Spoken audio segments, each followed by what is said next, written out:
Hello बच्चों, this is Aftab Siddiqui और आज लेकर आ गए हैं न्यूक्लियाई का लेक्चर नंबर 3। रेडियो एक्टिविटी हम लोग पढ़ रहे थे। आज रेडियो एक्टिविटी का सेकंड लेक्चर है, जिसको पार्ट 2 के हम लोग नाम से डिवाइड किए थे। तो आज पढ़ेंगे हम लोग alpha, beta and gamma D के। तो एक एक करके समझते हैं और उसके बारे में पूरा डिटेल हम लोग जानकारी ले लेंगे आज। तो पहला हम लोग स्टार्ट करते हैं अल्फ़ा डी के। तो हेडिंग दे दीजिए रेडियो एक्टिविटी पार्ट 2। तो चलिए अल्फ़ा डी के से हम लोग स्टार्ट करते हैं। अल्फ़ा पार्टिकल के बारे में थोड़ा सा इंट्रोडक्शन पहले भी दिए थे और आज भी हम लोग डिटेल बात कर ही लेंगे। तो फर्स्ट जो है सर रहेगा अल्फ़ा डी के। तो पॉइंट बाय पॉइंट कर करके जो है सब लोग समझते चलेंगे। पहले अल्फ़ा पार्टिकल होता क्या, जैसे कि अल्फ़ा डी के करें तो जब अल्फ़ा पार्टिकल का इमिशन होता है तो उसी को हम लोग अल्फ़ा डी के कहते हैं। तो पहले देख लेते हैं कि अल्फ़ा पार्टिकल है क्या।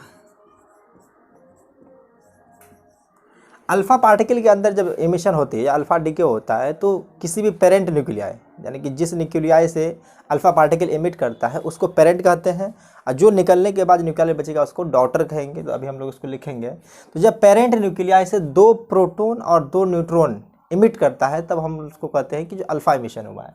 तो अल्फ़ा पार्टिकल जो है जनरली ये होता है कि 2 प्रोटॉन और 2 न्यूट्रॉन, और ये कॉम्बिनेशन को हम लोग कहते हैं अल्फ़ा पार्टिकल।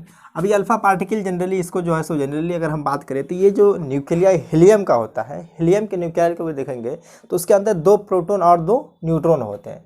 तो इसको हीलियम न्यूक्लियाई भी कहा जाता है। जनरली हीलियम न्यूक्लियाई इसका रिप्रेजेंटेशन इस तरह से भी करते हैं। हीलियम के पास जो है सो 2 प्रोटॉन को नीचे दिखाते हैं और मास नंबर जो होता है उसको ऊपर दिखाते हैं।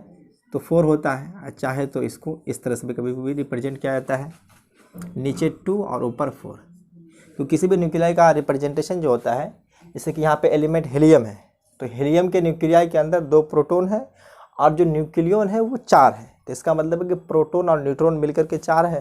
तो 2 प्रोटॉन पता है तो इसका मतलब जो है इसमें 2 न्यूट्रॉन भी है। तो यहाँ पे जो है हम लोग देख लेंगे अल्फ़ा पार्टिकल के पास किस तरह से 2 न्यूट्रॉन और 2 प्रोटॉन होता है। तो हम लोग बात कर लेते हैं मास का। तो अल्फ़ा पार्टिकल का मास जब देखेंगे तो प्रोटॉन 2 है और यहाँ पे जो है देखेंगे जनरली न्यूक्लियन, तो जो न्यूक्लियन होते हैं उसी को हम लोग जो मास नंबर से रिप्रेजेंट करते हैं। और 4 न्यूक्लियन है, जनरली प्रोटॉन का और न्यूट्रॉन का दोनों का मास जो होता है 1-1 mu के अप्रोक्स होता है। तो यहाँ हम लोग मान लेंगे इसका मास जो है सो 4 mu है। 4 mu। अगर चार्ज बात करेंगे तो 2 प्रोटॉन है और प्रोटॉन के ऊपर जो होता है प्लस चार्ज होता है और वो जो है सो इलेक्ट्रॉनिक चार्ज के बराबर होता है। तो इस पर चार्ज जो हो जाएगा वो +2e हो जाएगा। तो इतना बात क्लियर हो गया। मास 4 mu और चार्ज होता है उसका +2e। Generally electronic charge generally जानते हैं कि जो इलेक्ट्रॉनिक चार्ज होता है 1.6 × 10⁻⁻19 कूलम, तो उसका दोगुना होता है। और सेकेंड हम लोग बात कर लेते हैं कि जैसे कि मान लिए कि ये एक न्यूक्लियाई है, न्यूक्लियाई के नीचे हम लोग जेड से रिप्रेजेंट करते हैं। तो ये जेड एटॉमिक या प्रोटॉन नंबर होता है और ये न्यूक्लियन मतलब मास नंबर। इनमें से जब एक अल्फ़ा पार्टिकल इमिट करेगा, यानी कि जब अल्फ़ा पार्टिकल इससे इमिट करेगा तो अल्फ़ा पार्टिकल को हम लोग इस तरह से रिप्रेजेंट करते हैं हीलियम न्यूक्लियाई। तो ये हीलियम न्यूक्लियाई है और यहाँ से जो बनता है, मान लीजिए कि एक प्रोडक्ट बना, इनमें से 2 प्रोटॉन और 2 न्यूट्रॉन, मतलब इसका मास नंबर जो यहाँ से लेकर यहाँ तक आने में 4 डिक्रीज करेगा और जो चार्ज है प्रोटॉन की संख्या जो 2 डिक्रीज करेगा। तो इसका कितना लिखना था, किसी भी डीके होगा तो ये बात जो भी लिख रहे हैं वो हमेशा सब डीके हर डीके के लिए बराबर होगा। For any DK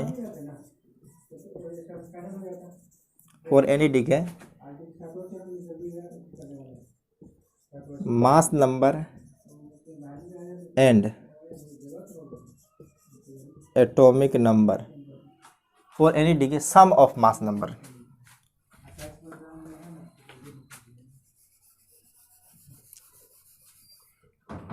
any decay sum of, sum मतलब दोनों का जोड़, sum of mass number and atomic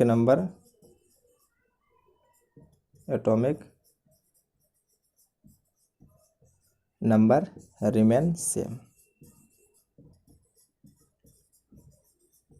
ये बराबर रहेगा।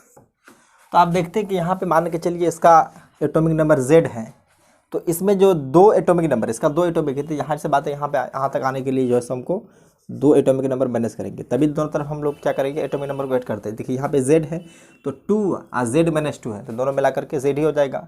उसके बाद जो है मास नंबर भी इस तरह से हो जाएगा, तो इसको मास नंबर में भी 4 यूनिट माइनस हो जाएगा। तो अल्फा डीके के दौरान देख रहे हैं कि जो मास नंबर जो है 4 से डिक्रीज करता है, मतलब उसका देखेंगे तो 4 यूनिट डिक्रीज किया है, और जो एटॉमिक नंबर होता है वो 2 यूनिट। इसको कहते हैं पेरेंट न्यूक्लियाई। ये जो होता है इसको पेरेंट न्यूक्लियाई कहा जाता है, और ये अल्फा पार्टिकल है ये, और इसको कहते हैं डॉटर न्यूक्लियाई।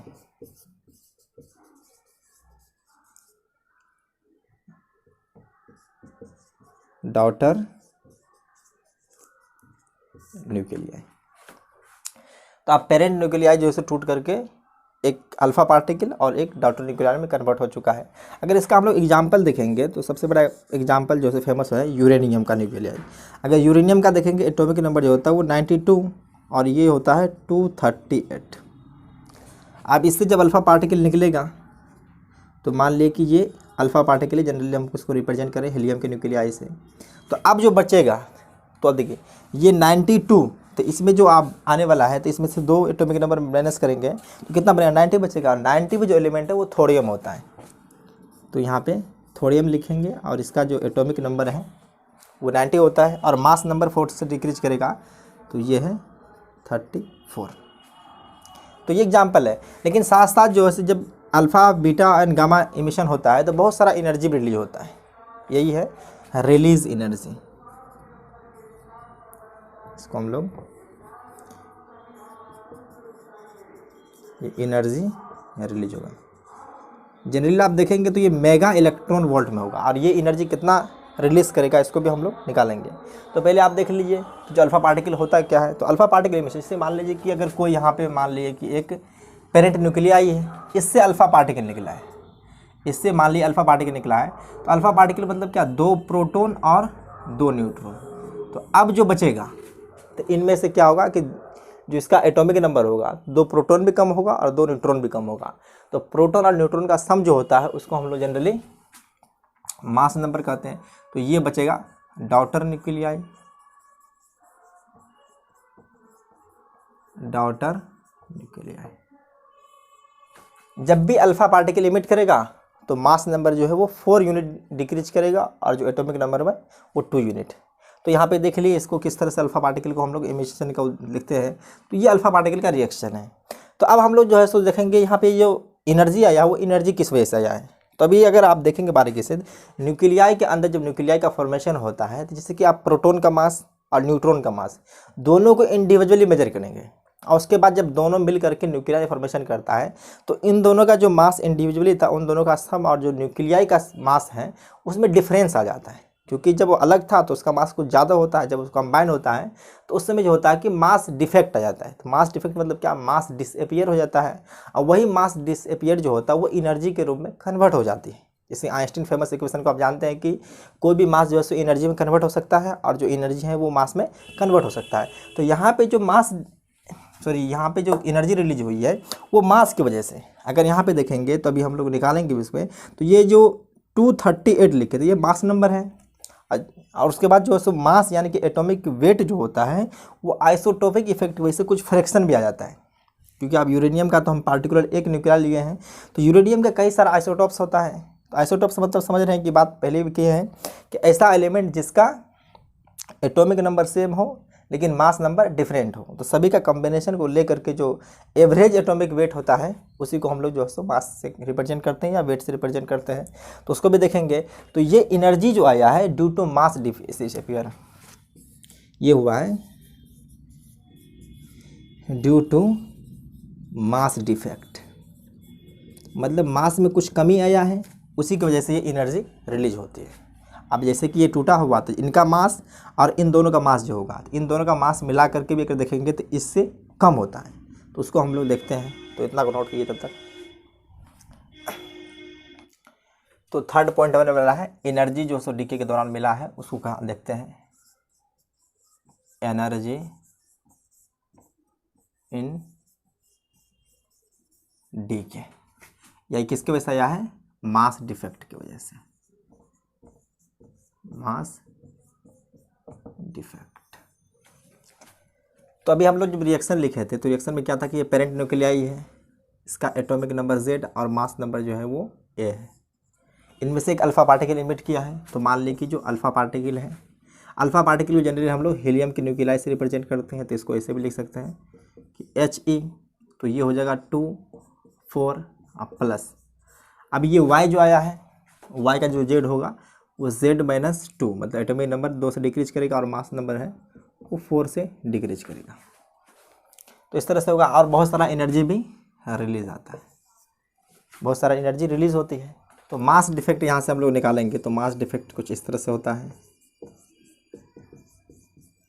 तो मास डिफेक्ट को जनरली मान लेते हैं कि डेल्टा एम हुआ, और डेल्टा एम जो होता है अभी बताया कि इसका मास ज़्यादा होती है, तो इसका मास जो होगा वो कुछ इस तरह से हम लोग रिप्रेजेंट कर लेते हैं, ये mass of X. Generally M मतलब क्या, मास एक्स का रिप्रेजेंट कर रहे हैं। उसके बाद माइनस जो हीलियम का मास होगा, मतलब हीलियम का न्यूक्लियाई, तो ये mass of alpha particle, plus mass of daughter nuclei Y. इतना मास डिसअपियर हो चुका है। अगर मास देखेंगे तो ये ज़्यादा होगा इन दोनों का सब मिला कर करके। तो अब ये मास जो है सो डिसअपियर हुआ, तो यही मास की वजह से एनर्जी आया है। तो लिख सकते हैं यहाँ पे एनर्जी ड्यू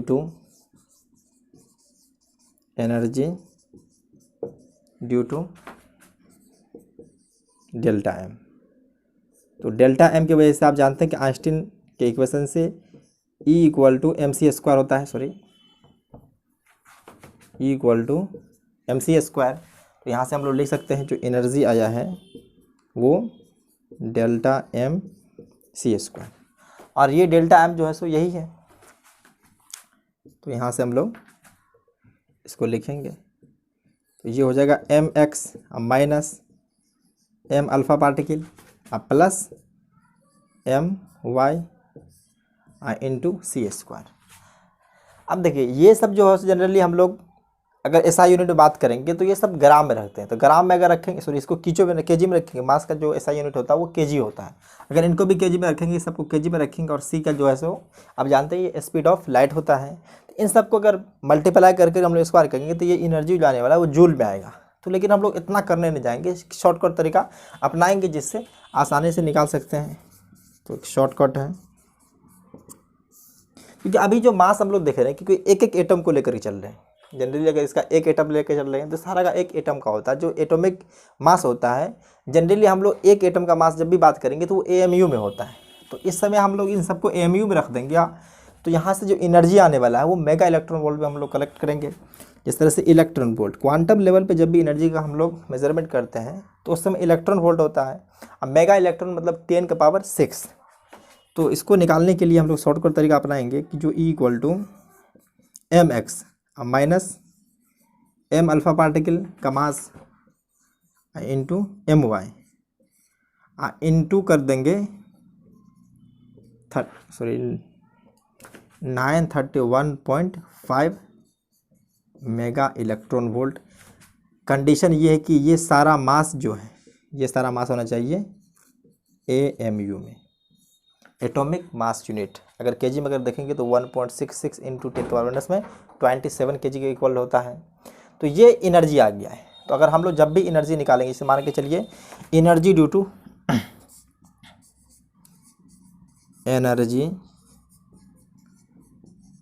टू 1 AMU। अगर मान लीजिए कि 1 AMU मास डिसअपियर हो चुका है, तो ये 1 AMU मास की वजह से जो एनर्जी आने वाला है वो इतना ही आएगा। तो यहाँ से हम लोग निकालने चाहेंगे तो E इक्वल टू आ जाएगा वो डेल एम सी स्क्वायर। अगर हम डेल्टा एम को, जो कि अभी मान कर चल रहे हैं कि अगर डेल्टा एम अगर एक एटॉमिक मास यूनिट डिसअपियर होगा तो उस समय अगर इसको हम AMU में रख दें, या इसी को ऐसे भी लिख सकते हैं कि delta M into 931.5 mega electron volt. कब? जब ये रहेगा AMU में, तो ये AMU में आ जाएगा। तो यहाँ से हम लोग एनर्जी निकालना चाहेंगे तो एक एटॉमिक मास यूनिट मतलब एक AMU अगर मास डिसअपियर हुआ है तो यहाँ से बहुत सारा एनर्जी मिलने वाला है। तो 1 इंटू 931.5 मेगा इलेक्ट्रॉन वोल्ट। तो आप देख रहे हैं कितना ज़्यादा एनर्जी लिबरेट हो रहा है, मतलब एक एटॉमिक मास यूनिट डिसिपेयर हुआ है, मतलब सिर्फ एक एटम के लिए बात कर रहे हैं, क्योंकि जब भी एटम होता है तो बहुत सारा जो है सो कलेक्शन ऑफ एटम होता है, जनरली एवोगाड्रो नंबर के बराबर होता है। तो उस समय जो एनर्जी रिलीज होगी बहुत ज़्यादा अमाउंट में होता है, क्योंकि एटॉमिक लेवल, न्यूक्लियर की तो बात यही है कि न्यूक्लियर बम आप अगर जानते हैं तो बहुत ज़्यादा विस्फोटक होता है, इसलिए कि जो न्यूक्लियर से जो एनर्जी रिलीज होती है वो बहुत ज़्यादा अमाउंट में होता है। अगर हम एक एटम को लेकर के चले हैं, यानी कि एक एमयू मास डिसिपियर हुआ है, तो वो इतना ज़्यादा एनर्जी रिलीज़ किया है। तो आप देख रहे हैं कि ये कितना ज़्यादा एनर्जी का स्टोरेज है। तो आप यहाँ से देख लीजिए कि मास डिफेक्ट क्या होता है, और मास डिफेक्ट से जो है सो एनर्जी, तो क्यू का वैल्यू भी अगर निकालना अगर आ जाएगा तो यही हो जाएगा क्यू का वैल्यू। तो इसी को हम लोग क्यू कह सकते हैं। ये तो जनरल फार्मूला हो गया, मान कर चलिए ये जनरल फार्मूला है। अगर स्पेशली जो हम लोग इस्तेमाल करेंगे इसका करेंगे। तो ये थर्ड पॉइंट भी आप समझ गए हैं। तो अब हम लोग मोमेंटम कंजर्वेशन कर लेते हैं। उसके बाद जो है सो अल्फा पार्टिकल के हिस्से में कितना एनर्जी आएगा और जो पेरेंट न्यूक्लियाई है उसके हिस्से में कितना एनर्जी आएगा, तो उसको भी हम लोग कैलकुलेट करेंगे। तो उससे पहले हम लोग मोमेंटम कंजर्वेशन देख लेते हैं। तो इसको नोट कीजिए पॉज करके।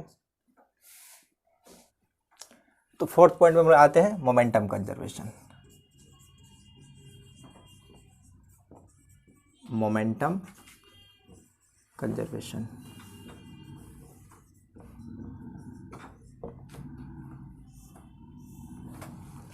अभी आप देखे थे कि जैसे मान लीजिए कि ये एक पेरेंट न्यूक्लियाई था जिसको हम लोग एक्स का मान कंसिडर किए थे, और इनसे निकला है एक अल्फा पार्टिकल। तो अल्फा पार्टिकल जो होगा मान लीजिए छोटा सा है, थोड़ा सा इसको बड़ा कर देते। पहले कहते कि ये एक पेरेंट न्यूक्लियाई से जो है सो डॉटर न्यूक्लियाई, इसको वाई कंसिडर कर लेते हैं, और साथ साथ जो है सो निकला है एक छोटा सा अल्फा पार्टिकल।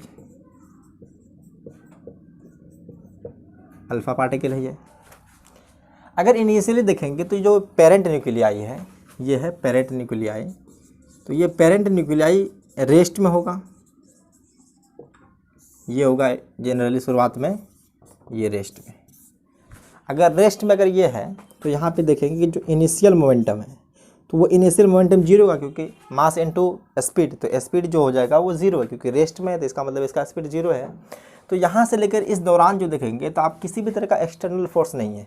अगर ये विस्फोट हुआ है, जिस तरह से आप जानते हैं कि जो अगर बम एक्सप्लोज करता है तो उस समय जो होता है वो इंटरनल फोर्स ही काम करता है। तो अगर किसी तरह का अगर एक्सटर्नल फोर्स नहीं है तो जो इनिशियल मोमेंटम वही फाइनल मोमेंटम होना चाहिए। तो यहाँ पे लिख सकते हैं नो एक्सटर्नल फोर्स।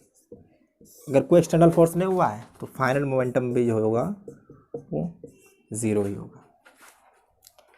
तो अब देखिए अगर ये ये रेस्ट में है, अगर मान लीजिए कि अल्फा पार्टिकल इस तरफ से इस तरफ निकला है, ये स्पीड ऑफ अल्फा पार्टिकल है, तो जाहिर सी बात है अगर ये इस तरफ गया है तो अगर इसको अपवर्ड डायरेक्शन मानना चाहिए, तभी तो दोनों को जोड़ करके हम लोग जीरो कर सकते हैं। तो मान लीजिए कि जो ये इसका स्पीड है ये वी वाई इस तरह से है।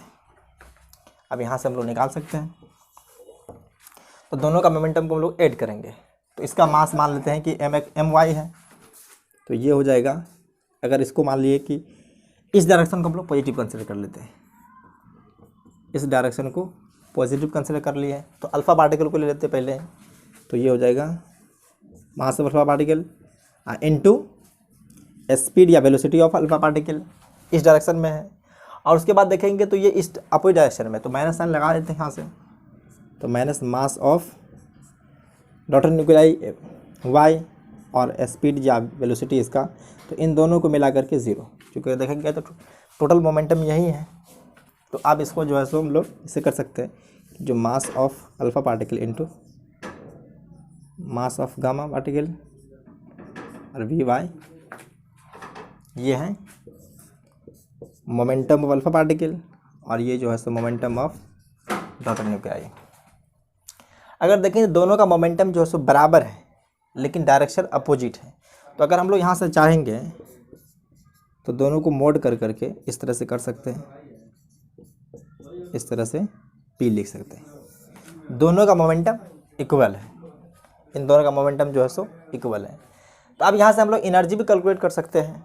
तो चलिए फर्स्ट पॉइंट पे जो है so energy of alpha particle, alpha particle.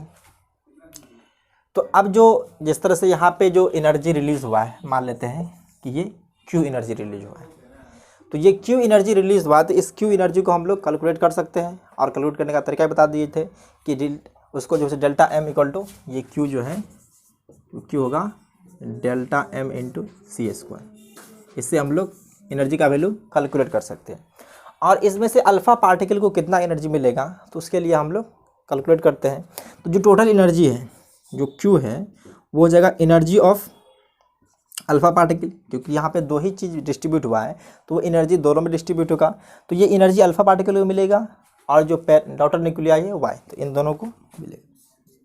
तो इस तरह से हम लोग लिख सकते हैं इसको वाई। तो चलिए ये इस तरह से आ जाएगा। अब इनको जो है सो हम लोग मोमेंटम के टर्म में लिख सकते हैं। तो यहीं पे थोड़ा कैलकुलेशन कर लेते हैं, फिर इसको मिटा देंगे। जैसे कि काइनेटिक एनर्जी को अगर आप देखेंगे तो ये सारा की सारा एनर्जी जो होगा वो काइनेटिक एनर्जी के फॉर्मेट में होगा। ठीक है, जैसे ये पार्टिकल एक्सप्लॉइट किया है तो ये न्यूक्लिया एक्सप्लॉइट करने के बाद जो है सो ये मूव करेगा, तो स्पीड की वजह से जो एनर्जी आ रहा है उसको हम लोग काइनेटिक एनर्जी कहते हैं। तो काइनेटिक एनर्जी जो होगी, मान लेते हैं कि ये काइनेटिक एनर्जी 1/2 mv², और मोमेंटम p = mv। यहाँ से हम लोग जो है सो v निकालना चाहेंगे तो v जो आ जाएगा वो p/m। देखिए इसको डिवाइड कर दिए इसमें, तो यहाँ से आप इस v में v की जगह पे p/m कर देते हैं। यहाँ से काइनेटिक एनर्जी जो आ जाएगा 1/2 m, और v की जगह पे p² डिवाइड बाय m²। तो ये m और ये स्क्वायर कैंसिल हो जाएगा। तो आप देख रहे हैं कि जो एनर्जी है इसको p² 2m लिख सकते हैं। देख लिए, काइनेटिक एनर्जी को अब हम लोग मोमेंटम के टर्म में जब लिखेंगे तो मोमेंटम का square divide by 2m। Generally अगर क्वांटम लेवल पे जब भी एनर्जी लिखा जाता है तो मोमेंटम के टर्म में लिखा जाता है। ये ½ mv² आप जो बड़े पार्टिकल के लिए लिखते हैं वो सिर्फ बड़े पार्टिकल के लिए इस्तेमाल होता है। जब भी हम लोग छोटे पार्टिकल यानी कि क्वांटम लेवल पे जाते हैं तो जब भी पार्टिकल का एनर्जी लिखना होता है तो उसको मोमेंटम के टर्म में लिखते हैं p² 2m करके। तो ये आप देख चुके हैं। तो यहाँ से हम लोग इसको लिख सकते हैं momentum of alpha particle divide by 2 × mass of alpha particle plus momentum of parent nuclei divide by mass of parent nuclei Y. तो आप जानते हैं कि जो मोमेंटम है अल्फा पार्टिकल का और इसका दोनों का बराबर है, तो यहाँ से हम लोग p कंसिडर कर सकते हैं। तो इसको मिटा देते हैं, इनको मिटा देते हैं। तो इसको नोट करना चाहे तो नोट कर सकते हैं। कर लिए, चलिए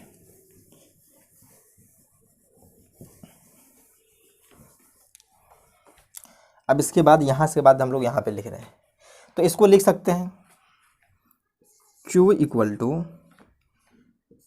p² divide by 2 × mass of alpha particle plus p² = 2 × mass of daughter nuclei. तो अब हम लोग जो है सो p² और 2/m को कैंसिल कर लेते, कॉमन ले लेते हैं। यहाँ से देख रहे हैं कि p² 2 कॉमन आ जाएगा, तो ये बचेगा 1/m alpha particle 1/ mass of daughter nuclei. ये इस तरह से है कुछ।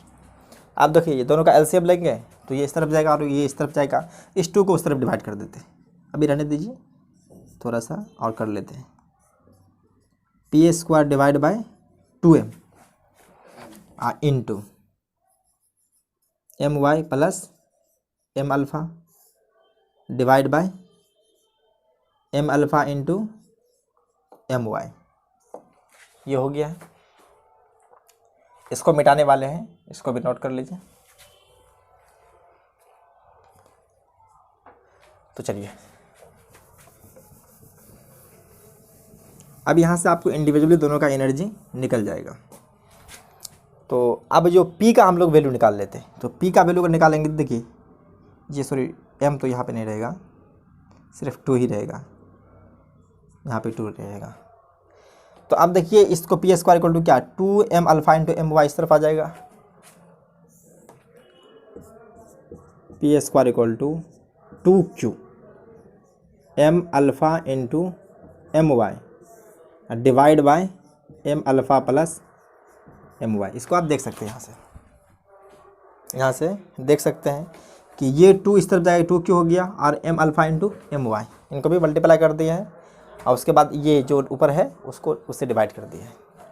तो अब हम लोग जो है so energy of alpha particle निकालेंगे। तो एनर्जी ऑफ अल्फा पार्टिकल निकालने के लिए क्या, P square alpha particle divide by 2m alpha particle. तो यहाँ से P square, P alpha particle का भी तो पी तो वही है, P square divide by 2 into M alpha particle का। तो अब यहाँ से एनर्जी ऑफ अल्फा पार्टिकल आपको सिमिलरली दिख रहा है। आप देखिए पी स्क्वायर का वैल्यू आपको पता है, 2m अल्फा पार्टिकल से डिवाइड कर देंगे तो 2 कैंसिल हो जाएगा, ये अल्फा पार्टिकल का जो मास है वो कैंसिल हो जाएगा। तो बचेगा यहाँ से क्या, q into mass of dotted nuclei divide by mass of alpha particle plus mass of dotted nuclei. ये तो अल्फा पार्टिकल एनर्जी हो गया। इसी तरह से अगर निकालना चाहेंगे तो ये हो जाएगा P square by Y divide by 2my। तो ये भी जो आने वाला है कुछ इसी तरह से आएगा, q into M alpha particle divide by M alpha particle plus my। तो एनर्जी देख रहे हैं कि मास का इन्वर्स रेशियो में जिनका ज़्यादा मास है उसके पास एनर्जी कम हो रहा है। तो अगर देखें तो ज़्यादा एनर्जी किसके पास जा रहा था, अल्फा पार्टिकल, क्योंकि मास जो है जाहिर सी बात है कि जो डॉटर न्यूक्लियाई है उनका ज़्यादा होगा। अल्फा पार्टिकल का मास तो मात्र 4 यूनिट होगा।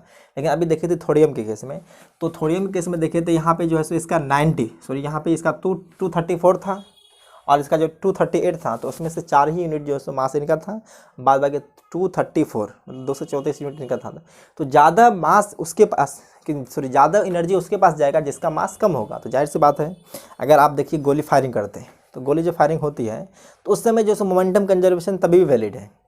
तो आप देखते हैं कि जो बंदूक होती है वो पीछे बहुत कम जाता है, लेकिन बुलेट जो होती है वो बहुत स्पीड में निकलता है, क्योंकि बुलेट का मास अगर देखेंगे तो ये जो बंदूक होती है उसके रिस्पेक्ट बहुत ही कम होता है। तो इसलिए जो है सो ये जो बुलेट होती है वो बहुत फास्टली निकल जाती है, क्योंकि उसके पास एनर्जी ज़्यादा लेके चले जाता है। जितना ज़्यादा स्मॉलर पार्टिकल होगा उतना ज़्यादा एनर्जी लेकर चले जाएगा, और जो बचा हुआ जिसका मास ज़्यादा है तो उससे में रिकॉइल वेलोसिटी आप शायद 11th पढ़े हैं तो उससे में सुने होंगे कि जो पीछे कुछ धक्का लगते उसकी वजह से भी कुछ स्पीड आता है। इसलिए कहता है बंदूक चलाने वक्त जो है हमेशा सामने रखना चाहिए, उसको थोड़ा सा टेढ़ा करके रखना चाहिए।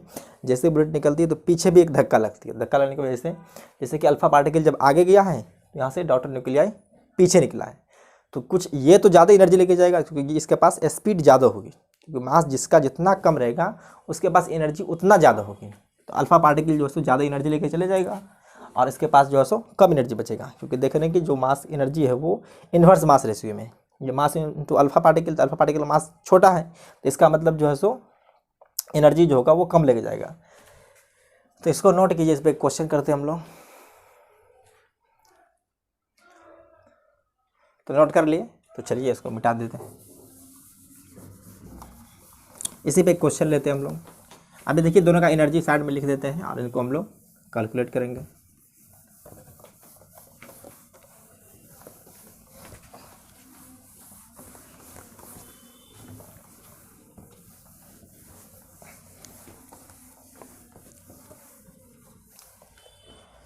तो जो एनर्जी ऑफ अल्फा पार्टिकल आया है वो आया था Q into mass of parent nuclei divide by mass of alpha particle plus mass of parent nuclei. ये एनर्जी अल्फा पार्टिकल के हिस्से में जाएगा और जो बचा हुआ पेरेंट सॉरी डॉटर न्यूक्लियाई है उसके हिस्से में जो एनर्जी आएगी वो Q into M mass of alpha particle divide by mass of alpha particle plus mass of daughter nuclei. अगर मान लेते हैं कि जैसे कि अभी हम लोग जो लिखे थे कि यूरेनियम है, तो इसी केस में यहीं पे लिख देते हैं इसको मिटा करके।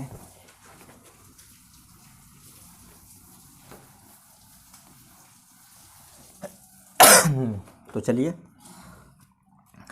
तो ले लेते हैं कि यूरेनियम है, तो जिसका एटॉमिक नंबर 92 होता है और जो मास नंबर है वो 238 है। इनसे निकलेगा अल्फा पार्टिकल जिसको हेलियम न्यूक्लियस से रिप्रेजेंट करते हैं, अब प्लस थोरियम, क्योंकि ये 90 है तो ये हो जाएगा 92 से 90 हो जाएगा, इसका 2 होता है और ये 4। अगर देखेंगे तो मास नंबर इसका 234 है। ये तो मास नंबर है, लेकिन जो एटॉमिक वेट है इससे थोड़ा ज़्यादा होता है। इसका अगर देखेंगे जो मास दिया हुआ है वो मास, सबका मास इन, ये रेस्ट मास दिया हुआ है, रेस्ट मास इन AMU, इसका दिया हुआ है 238.0508। क्योंकि देख लेते हैं एक बार, डेटा को चेक कर लेते हैं।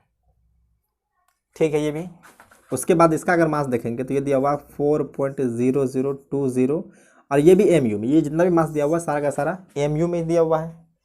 उसके बाद इसका दिया हुआ है 234.0436। एक बार चेक कर लेते हैं, सही है। तो पूछ रहा है यहाँ से कैलकुलेट करने का रहा है, कैलकुलेट नंबर 1 में जो Q वैल्यू होगा, जो Q जो रिलीज हुआ कितना होगा, और सेकंड पूछ रहा है जो एनर्जी ऑफ अल्फा पार्टिकल, और थर्ड में पूछ रहा है एनर्जी ऑफ थोरियम, मतलब TH से रिप्रेजेंट जो किया थोरियम है। तो यहाँ से हम लोग Q का वैल्यू तो आसानी से निकाल सकते हैं। तो चलिए, तो Q इक्वल टू हम लोग लिखे थे, तो यहीं से सॉल्व कर देते हैं। तो Q इक्वल टू होता है डेल्टा M CA², यही है। तो डेल्टा M किस तरह निकालते हैं, मास ऑफ यूरेनियम, तो ये हो जाएगा। तो मास ऑफ यूरेनियम को यू कर देते हैं, माइनस में मास of alpha particle plus mass of thorium I × CA²। अगर इन सबको हम लोग AMU में रखेंगे तो CA² की जगह पे 931.5 मेगा इलेक्ट्रॉन वोल्ट कर सकते हैं। तो जनरली हम लोग सबको AMU में ही रखेंगे। तो यहाँ से आप चलेंगे तो देखिए जितना है 238.0508 माइनस में मास अल्फा पार्टिकल 4.020 आप प्लस में 234.0436 इंटू 931.5 मेगा इलेक्ट्रॉन वोल्ट। क्योंकि ये सारा दिया हुआ है AMU में, अगर हम लोग मास को AMU में रखेंगे तो उसमें CA² को हटाकर 931.5 मेगा इलेक्ट्रॉन वोल्ट कर सकते हैं। ये जो एनर्जी आएगा, अगर CA² सबको इन सबको kg में रखते हैं और C का वैल्यू जानते हैं 3 × 10⁻8 मीटर पर सेकेंड स्क्वायर है, इन सबको मल्टीप्लाई कर देते हैं तो ये एनर्जी देता है वो जूल में देता है। जूल को फिर हम लोग कन्वर्ट करते हैं इलेक्ट्रॉन वोल्ट में। इलेक्ट्रॉन वोल्ट कन्वर्ट करने के लिए आप जानते हैं कि डिवाइड करना पड़ता है 1.6 इंटू, सॉरी जूल को कन्वर्ट करने के लिए जो मल्टीप्लाई करना पड़ता है 1.6 इंटू 10⁻⁻⁻⁹ कॉलम से। तो यहाँ से जो अगर आप देखेंगे तो इसको माइनस कर लीजिए, तो इन दोनों को ऐड करके कितना आने वाला है, तो ये जो आ जाएगा यहाँ से देखेंगे तो ये जाएगा 436 है, इसमें 20 ऐड करेंगे तो ये जाएगा 456 है। और इनमें से माइनस करना है, क्योंकि देखिए ये जब भी हो रहा तो 4 डिजिट है तो एक डिजिट को 0 को छोड़ कर ले रहे हैं, तो यहाँ से 3 डिजिट को उठा रहे हैं। तो 508 है तो इसको माइनस कर लेते हैं, 508 अब माइनस में ये कितना है 456 है, ये 2 आ जाएगा। उसके बाद ये 5 और ये 1 तो कैंसिल हो जाएगा। तो मतलब ये आ रहा है कि ये 0.05, अगर इन सबको अगर माइनस करेंगे तो अभी किए थे वह था 0.0052 आया था इंटू 931.5 मेगा इलेक्ट्रॉन वोल्ट। इसको मल्टीप्लाई करेंगे तो कुछ इस तरह से वैल्यू आएगा 4.28 मेगा इलेक्ट्रॉन वोल्ट। देखिए हम करके रखे हैं इसलिए हमको आंसर याद इसलिए लिख दिया है, क्योंकि आप इसको कैलकुलेट करेंगे तो यही आंसर डायरेक्ट आने वाला है। तो अब Q का वैल्यू तो फर्स्ट तो हमको पता चल गया है, कितना आ गया है 4.28 मेगा इलेक्ट्रॉन वोल्ट, 4.28 किसमें है मेगा इलेक्ट्रॉन वोल्ट में होता है, ये इस तरह से है। अब यहाँ से एनर्जी ऑफ अल्फा पार्टिकल का निकालना है, तो एनर्जी ऑफ अल्फा पार्टिकल जो होगा वो इस तरह से आप जानते हैं,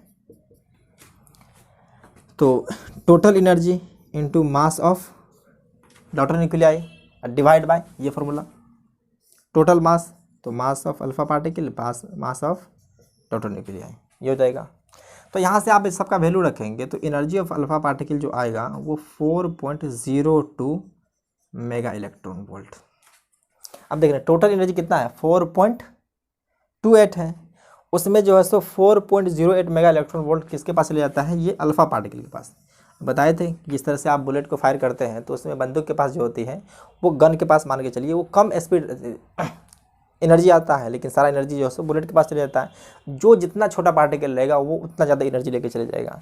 अब एनर्जी ऑफ यहाँ से हम लोग डॉटर निकालना चाहेंगे तो चाहे तो हम लोग ये फॉर्मूला इस्तेमाल कर सकते हैं, लेकिन टोटल एनर्जी कंजर्वेशन से हम लोग कर सकते हैं कि अगर टोटल एनर्जी ये है, अल्फा पार्टिकल के पास ये एनर्जी मिला है, तो क्यू में से इस एनर्जी को माइनस कर देते हैं। तो इसको जब माइनस करेंगे तो ये आ जाएगा, देखिए 4 तो ख़त्म हो गया, ये हमको देखना कि 0.26 मेगा इलेक्ट्रॉन वोल्ट एनर्जी। तो आप क्लियरली आपको पता चल रहा कि मैक्सिमम एनर्जी जो है सो अल्फा पार्टिकल के हिस्से में चले जाता है। तो यहाँ पे जितना भी इमिटेड एनर्जी होती है वो ज़्यादा से ज़्यादा कैरी कौन कर लेता है, अल्फा पार्टिकल। तो यहाँ से देख लिए, तो इसको नोट कीजिए। उसके बाद हम लोग बीटा इमिशन पे आते हैं या बीटा डीके पे। तो आप देखते हैं बीटा डीके। तो बीटा डीके जनरली दो तरह के होते हैं, बीटा डीके। तो एक होता है beta minus decay, beta minus DK.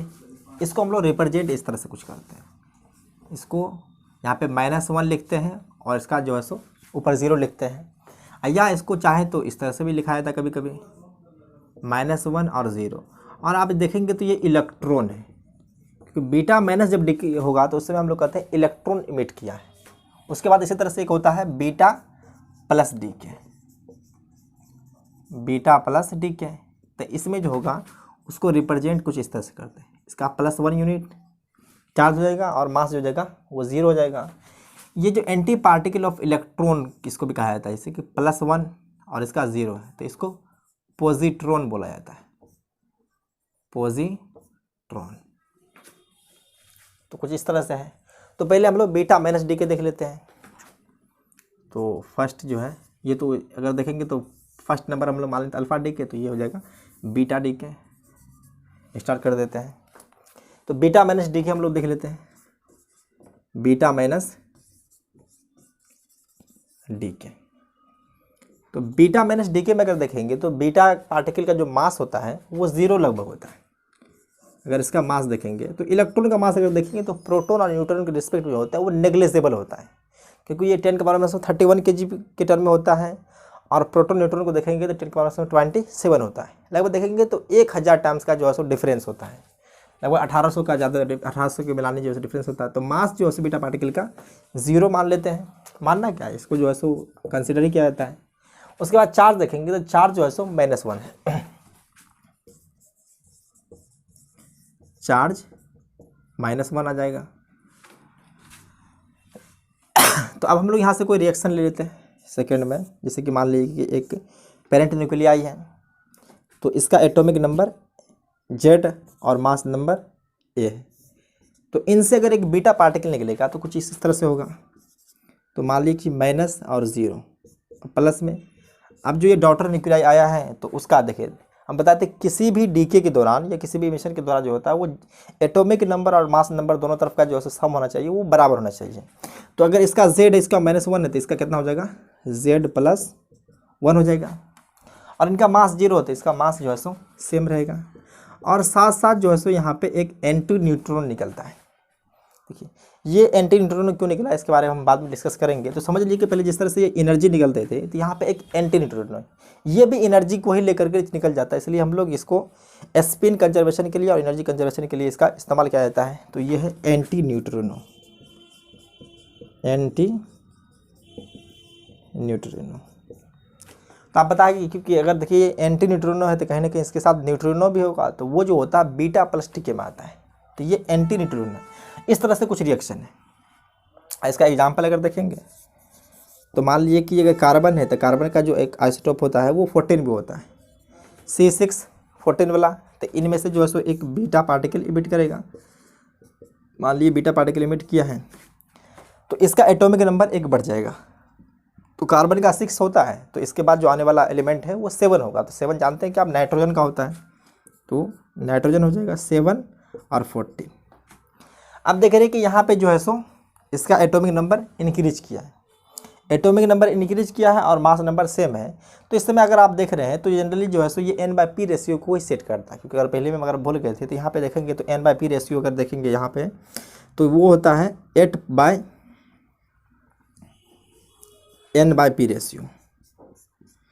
तो यहाँ पे देखिए तो प्रोटॉन कितना है, तो 6 प्रोटॉन है और 8 न्यूट्रॉन है, 8 न्यूट्रॉन है। और इसमें अगर आप देखेंगे तो 7 प्रोटॉन है और 7 न्यूट्रॉन भी है।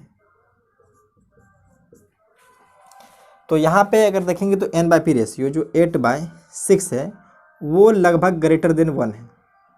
अगर देखेंगे तो अप्रोक्सीमेटली 1 पॉइंट लगभग जो है सो 33 की बिलानी कुछ आएगा इस तरह से। और यहाँ पे देखेंगे तो n/p रेशियो जो होता है वो 1 है। तो यहाँ से यहाँ तक जो है सो n/p रेशियो डिक्रीज करता है। इस अगर देखेंगे बीटा डिकोमिनेंस में तो ये होता है इसमें n/p रेशियो डिक्रीजेस, क्योंकि इससे पहले हम लोग स्टेबिलिटी कर्व को स्टेबिलिटी बेल्ट को देख चुके हैं। तो स्टेबिलिटी बेल्ट पे अगर जो न्यूक्लियाई प्रेजेंट नहीं होता है वो अनस्टेबल होता है, और वही क्योंकि स्टेबिलिटी बेल्ट जो हम लोग देखे थे कुछ इस तरह से देखे थे शुरुआत में। तो मान के चलिए कि ये n/p रेशियो 20 एलिमेंट तक के लिए बराबर होता है, उसके बाद कुछ इस तरह से चले जाता है। जो न्यूक्लिया इस पे होता है, जो इस स्टेबिलिटी बेल्ट पे प्रेजेंट होता है उसको हम लोग स्टेबल कहते हैं, जो नीचे है या ऊपर है वो अनस्टेबल है। तो आप देखिए बीटा माइनस डीके जो कौन सा पार्टिकल करेगा, तो n/p रेशियो की क्या कर रहा है, इंक्रीज कर रहा है। तो इंक्रीज करेगा तो इसका मतलब क्या है कि ये नीचे वाला पार्टिकल जो होगा वो इंक्रीज कर करके ऊपर जाएगा। तो ये नीचे बीटा जो माइनस इमिशन करेगा वो नीचे वाला पार्टिकल करेगा, हम लोग लास्ट क्लास में बात कर चुके थे। तो बीटा माइनस डीके जो होता है वो नीचे वाला पार्टिकल करेगा। जैसे कि मान लीजिए कि यहाँ पे C14 6 नीचे होगा, और जैसे ये एक बीटा माइनस इमिशन किया है तो ये नाइट्रोजन में कन्वर्ट हो जाएगा और ये उठ करके इस स्टेबिलिटी बेल्ट पे आ जाता है। जैसे ही स्टेबिलिटी बेल्ट पे आएगा तो वो खुद को स्टेबल फील करेगा और उसी फॉर्मेट पे रहना चाहेगा। तो यहाँ पे n/p रेशियो देख रहे हैं कि डिक्रीज कर रहा है। तो डिक्रीज करने के बाद जो है सो वो स्टेबिलिटी बेल्ट पे लाई कर जाता है, और यहाँ से भी जो फिर निकलेगा वो एंटी न्यूट्रिनो, और ये एंटी न्यूट्रिनो यही है जो भी देखे हैं। तो इस समय अगर आप देखेंगे तो जनरली जो होता है कि एक एटॉमिक नंबर चेंज कर रहा है लेकिन मास नंबर में कोई फ़र्क नहीं होता है। तो देखा गया कि जो बीटा माइनस डीके होता है या बीटा प्लस डीके होता है उस समय न्यूक्लियस के अंदर प्रोटॉन न्यूट्रॉन में कन्वर्ट होता है, न्यूट्रॉन प्रोटॉन में कन्वर्ट होता है। तो अगर इसमें देखेंगे तो इसमें क्या हो रहा है कि जो एटॉमिक नंबर है वो एक से इंक्रीज कर रहा है, तो इसका मतलब नंबर ऑफ प्रोटॉन इंक्रीज कर रहा है। तो एक्चुअली देखा जाए तो बीटा माइनस डीके के दौरान जो होता है न्यूट्रॉन एक कन्वर्ट हो जाता है प्रोटॉन में, और न्यूट्रॉन का मास आप जानते हैं कि प्रोटॉन से ज़्यादा होती है। तो न्यूट्रॉन टूट करके प्रोटॉन में कन्वर्ट हो जाता है और इलेक्ट्रॉन में, साथ साथ एंटी न्यूट्रॉन भी निकलता है। तो ये दौरान जो है इस दौरान जो है कुछ एनर्जी भी रिलीज होती है, और एनर्जी रिलीज के साथ साथ जो है सो एक जो क्योंकि एनर्जी के साथ साथ कुछ स्पिन में भी चेंज आता है, तो इसलिए ये एंटी न्यूट्रॉन को रखा गया है ताकि ये एनर्जी और स्पिन दोनों को बैलेंस कर लेता है।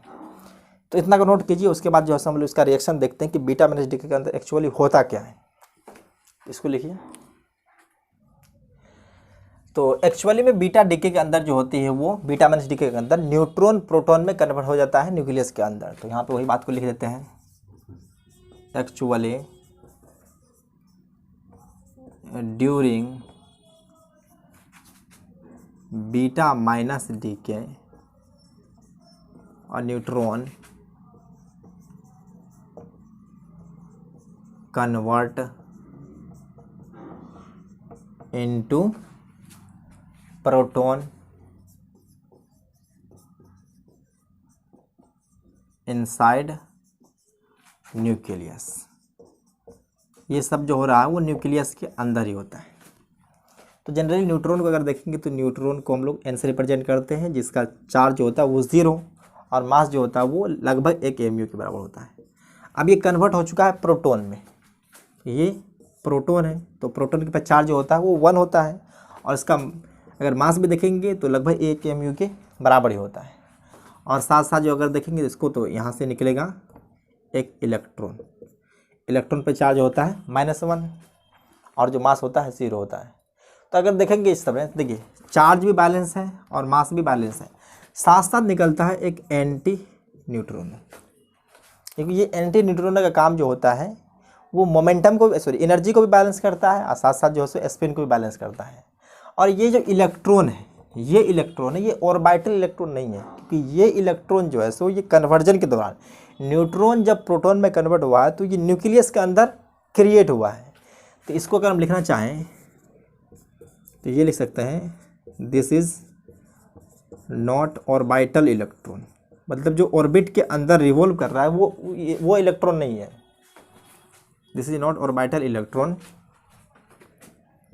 It create inside nucleus, inside nucleus during emission या ड्यूरिंग बीटा इमिशन कर सकते हैं, ड्यूरिंग बीटा माइनस इमिशन। ये इलेक्ट्रॉन जो है सो ऑर्बिटल इलेक्ट्रॉन नहीं है, ये बीटा माइनस इमिशन के दौरान जो है सो ये क्रिएट होता है।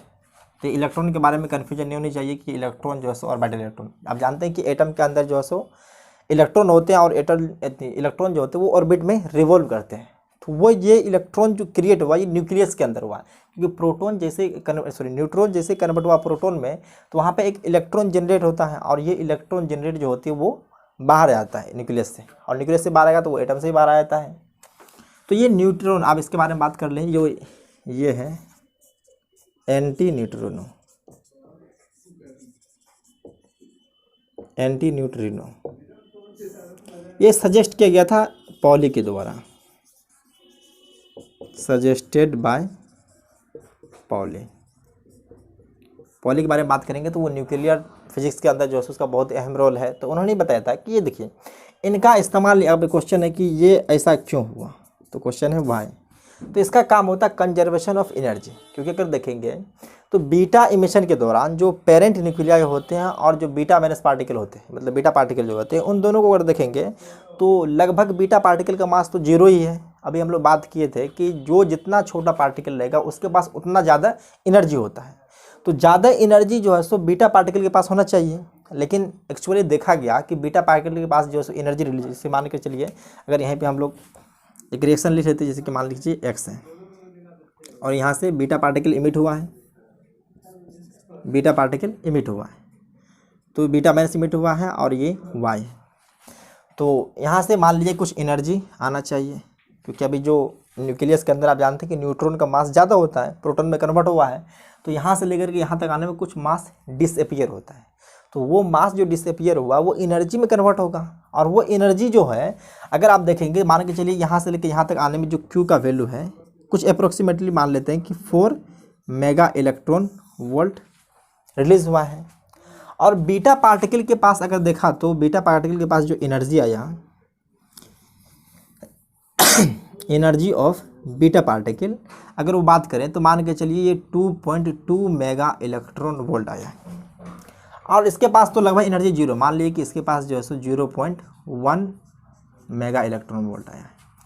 तो बाद बाकी एनर्जी गया तो गया कहाँ, तो यही जब देखिए ये जो देखा गया, ऑब्जर्व किया गया, तो एक अलग टाइप का पार्टिकल इमिट करता है जिसका मास भी 0 होता है और चार्ज भी 0, क्योंकि इस समय पहले जो है सो पता नहीं चल रहा था कि आखिर ऐसा क्यों हो रहा है। कि तब पॉली के द्वारा जो है सो ये ऑब्जर्व किया गया कि बहुत ही ज़्यादा बारीकी से उन्होंने देखा कि जो जिस समय बीटा माइनस इमिट करता है तो उस समय जो है सो एक अलग टाइप का जो पार्टिकल निकलती है और वो एनर्जी ले जाता है। तो अलग अलग बीटा पार्टिकल की जो एनर्जी था वो अलग अलग ऑब्जर्व हो रहा था। तो उस समय देखा गया कि दोनों का एनर्जी जो है बीटा पार्टिकल का और जो एंटी न्यूट्रिनो का है, तो बाद बाकी जिसकी एनर्जी जो बचा, तो अगर देखेंगे तो यहाँ पे तो 4.2 इलेक्ट्रॉन वोल्ट यहाँ पे है, वो 0.1 इलेक्ट्रॉन वोल्ट यहाँ पे है, तो अब बचा कितना, तो 1.7 mega electron volt anti neutron लेकर चले जाता है। तो इसका काम होता है कि ये होता है कंजर्वेशन ऑफ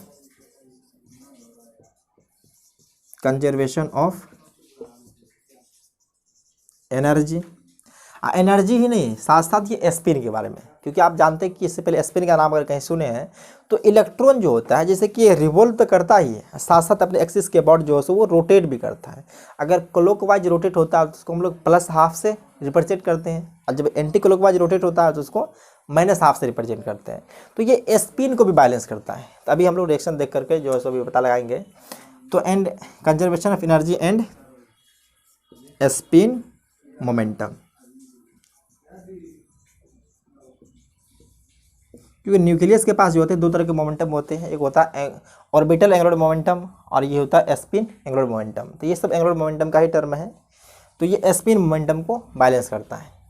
तो पहले क्या है कि न्यूट्रॉन जो है सो या तो एनर्जी को लेकर चले जाता है साथ साथ। अगर देखें यहाँ से एनर्जी वर्सेस इसका कर्व देखा गया, जैसे मान लीजिए कि ये है बीटा पार्टिकल का एनर्जी और यहाँ पे number of beta particle, number of beta particle मतलब इलेक्ट्रॉन, जो इलेक्ट्रॉन निकल रहा है, क्योंकि बीटा जैसे ही इस रिएक्शन के दौरान जो है इलेक्ट्रॉन इमिट हो रहा है तो देखा गया कि अलग अलग इलेक्ट्रॉन के लिए जो एनर्जी है वो अलग अलग कुछ ऐसे कर्व ऑब्जर्व हुआ। मतलब अगर टोटल एनर्जी मान लीजिए कि जो इतना है, सॉरी टोटल एनर्जी जो है मिलना चाहिए इतना बीटा पार्टिकल को, तो वो इतना ना हो करके जो है सो कुछ एनर्जी देखा गया कि कुछ इस तरह से वेरी कर रहा है। मतलब अलग अलग नंबर ऑफ अल्फा पार्टिकल के पास जो देखा गया तो शुरुआत में जो कम एनर्जी था इलेक्ट्रॉन के पास, उसके बाद धीरे धीरे ज़्यादा हुआ। तो इसी तरह से जो है सो होता है कि आधा एनर्जी जो है कौन लेके चले जा रहा है, एंटी न्यूट्रिनो। तो अगर इसके साथ अगर कर्व इसका ट्रेस करेंगे तो जस्ट इसका उल्टा हो जाएगा।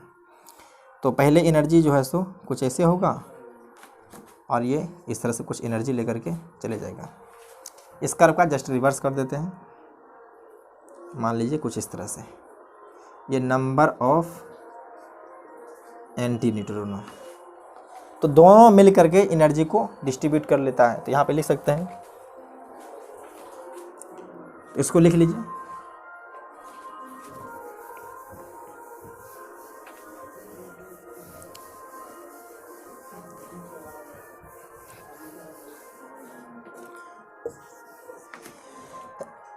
तो यहाँ पे लिख सकते हैं कि इमिटेड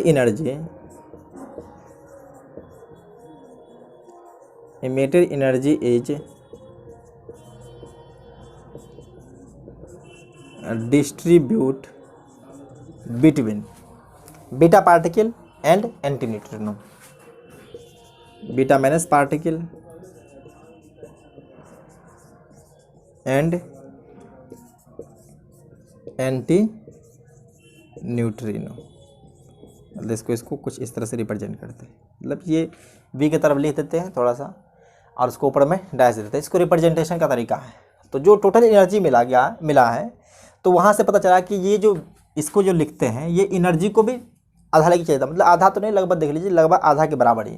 कुछ एनर्जी जो है सो बीटा पार्टिकल मतलब इलेक्ट्रॉन लेकर के जाएगा और कुछ ये लेके जाएगा। तो टोटल एनर्जी को देखा गया तो दोनों के बीच डिस्ट्रीब्यूट हो जाता है। और साथ साथ जैसे स्पिन को भी ये बैलेंस करता है। तो स्पिन भी देख लेते हैं। तो चलिए इसको भी मिटा देते हैं। अगर मान के चलिए इसका स्पिन अगर देखा गया कि जैसे न्यूट्रॉन न्यूक्लियस के अंदर है, अगर इसका स्पिन, अभी हम लोग स्पिन के बारे में बात कर रहे हैं, अगर मान लिया कि इसका स्पिन +½ है, इसका स्पिन +½ है, तो इमिट होने के बाद जो है सो +½ इनका भी अगर है तो मान के चलिए इसका -½ है, क्योंकि 2 है।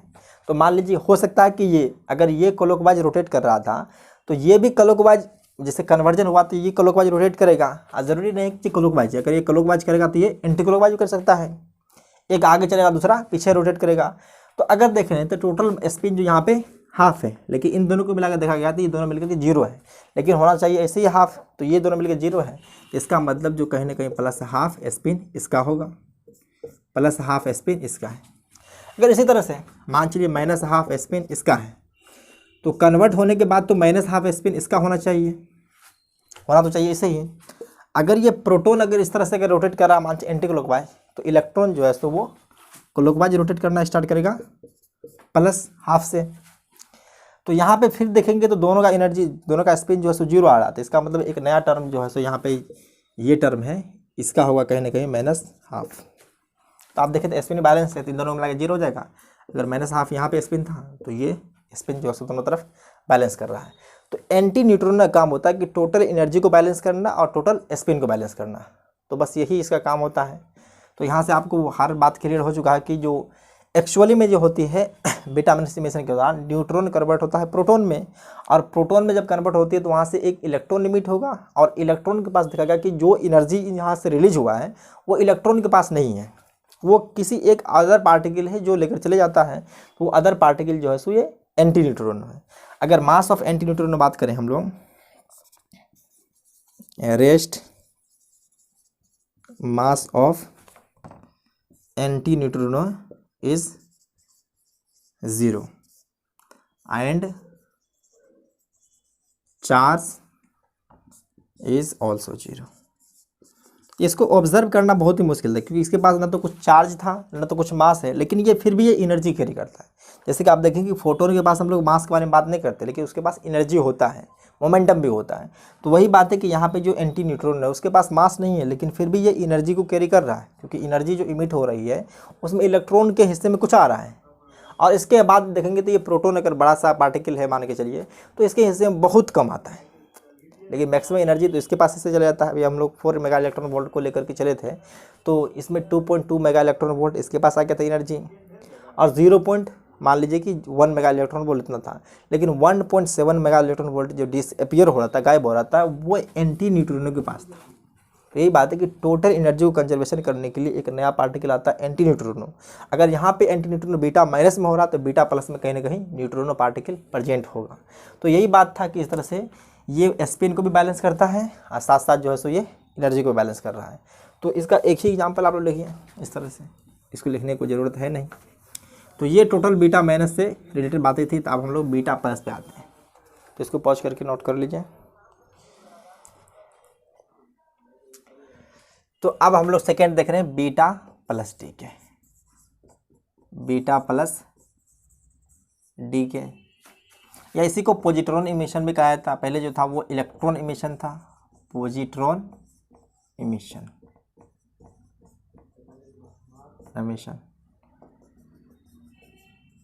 इसके बारे में बात करेंगे। तो इसका मास जो होगा वो 0 ही होगा, तो मास जो हो जाएगा वो 0, और चार्ज, तो चार्ज जानते हैं कि इसका +1 होने वाला है। इसको रिप्रेजेंट हम लोग किस तरह से करते हैं, कुछ इस तरह से करते हैं, यहाँ पे बीटा प्लस और ये कुछ इस तरह से +1 और 0, इस तरह से हम लिखेंगे तो इसको बीटा प्लस इमिशन कहते हैं। तो हम लोग एक एग्जांपल लेते हैं, जैसे मान लीजिए कि ये पेरेंट न्यूक्लियाई है, इसका एटॉमिक नंबर जो होगा, एटॉमिक नंबर Z है और मास नंबर A, तो इनसे एक बीटा प्लस इमिट करेगा। तो बीटा प्लस इमिट क्या है, तो इसका जो है सो चार्ज 1 डिक्रीज के, मतलब यहाँ पे चार्ज जो है सो +1 इसका है। तो टोटल हमको क्या चाहिए, नंबर ऑफ प्रोटॉन बैलेंस होना चाहिए, नंबर ऑफ न्यूट्रॉन भी। तो यही है, एटॉमिक नंबर इसका 1 है, इसका Z है, तो यहाँ पे जो आने वाला है डॉटर न्यूक्लियर, उसका एटॉमिक नंबर Z-1 होगा। मास नंबर तो अब भी सेम रहेगा, और यहाँ पे कुछ एनर्जी रिलीज होगी, तो एनर्जी जो रिलीज होगी वो बीटा पार्टिकल के हिस्से में भी आता है, और साथ साथ ये न्यूट्रिनो, उस समय क्या था एंटी न्यूट्रिनो, ये है न्यूट्रिनो। तो इसका भी काम क्या होगा, वही एनर्जी को जो है सो ये बैलेंस करेगा और स्पिन को बैलेंस करेगा। तो सेम फिनोमेना अभी भी वही है। तो अगर इसका एग्जांपल लेंगे हम लोग, तो एग्जांपल इस तरह से कुछ ले सकते हैं, जैसे कि मान लीजिए कि नाइट्रोजन एक है जिसका नाइट्रोजन 712 है, N712 है। तो ये आप देख रहे हैं कि ये अनस्टेबल है, इसका N/P रेशियो जो है सो सेट नहीं है स्टेबिलिटी कर्व के ऊपर। तो जब ये बीटा प्लस इमिट करेगा तो ये कन्वर्ट करेगा, तो इसका एटॉमिक नंबर 1 डिक्रीज करेगा, तो आप जानते हैं कि ये कार्बन के पास आएगा, तो ये 6 हो जाएगा और ये 12 है, और साथ साथ जो रिलीज होगा वो न्यूट्रिनो, यही न्यूट्रिनो। तो इस दौरान जो है सो देखिए, एक्चुअली इस दौरान क्या कर रहा है, क्योंकि देखिए तो इसका जो मास नंबर है वो सेम है, लेकिन यहाँ पे प्रोटॉन घट रहा है। तो प्रोटॉन घट रहा है, तो इसमें भी होता है कि एक्चुअली में देखा जाए तो बीटा प्लस इमिशन के दौरान जो होते हैं एक प्रोटॉन कन्वर्ट होता है न्यूट्रॉन में। तो अगर देखें तो यहाँ पे क्या प्रोटॉन घट चुका है। अगर प्रोटॉन और न्यूट्रॉन दोनों मिला करके बैलेंस है, क्योंकि जो न्यूक्लियन होता है प्रोटॉन और न्यूट्रॉन को ऐड करके होता है, तो इसमें प्रोटॉन और न्यूट्रॉन दोनों को मिला करके 12 यहाँ पे भी है और यहाँ पे भी है। तो यहाँ पे प्रोटॉन डिक्रीज कर रहा है, तो कहीं ना कहीं कि एक प्रोटॉन कन्वर्ट हुआ होगा न्यूट्रॉन में। तो यहाँ से लिख सकते हैं actually during beta plus emission a proton convert into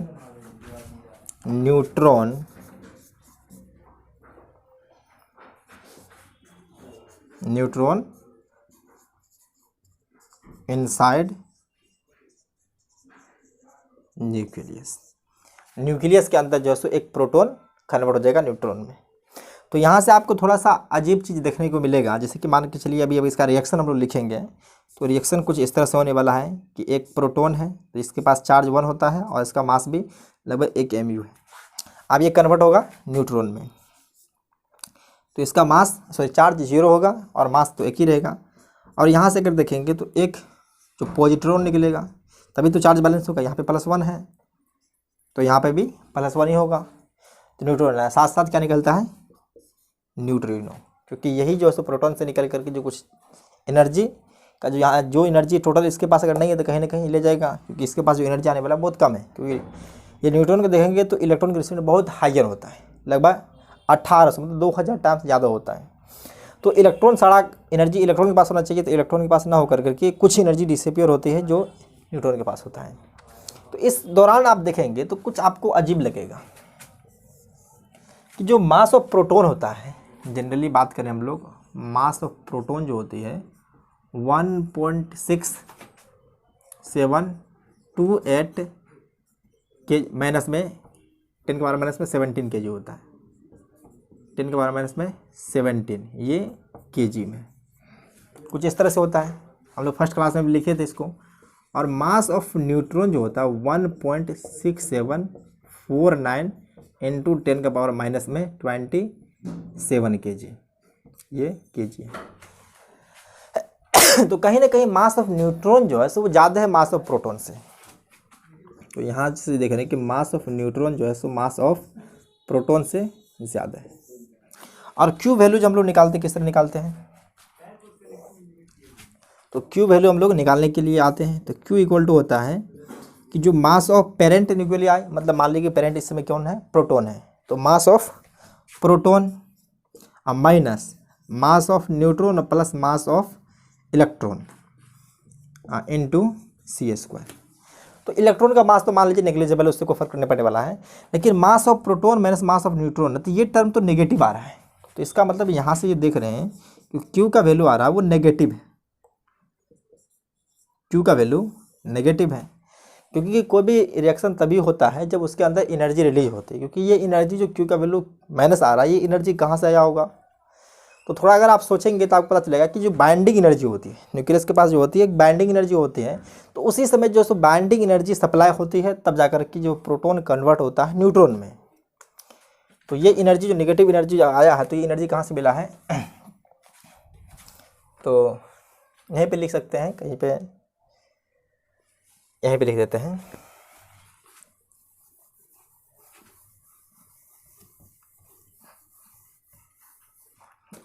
तो ये एनर्जी जो नेगेटिव आया है, तो इसका मतलब एनर्जी इसमें सप्लाई किया गया होगा। तो ये एनर्जी कहाँ से प्रोवाइड किया गया है, तो ये एनर्जी जो प्रोवाइड हुआ है न्यूक्लियस के बाइंडिंग एनर्जी से। तो यहाँ से लिख सकते हैं,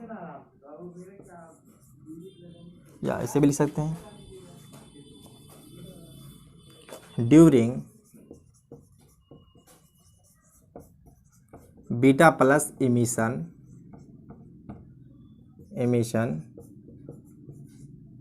एनर्जी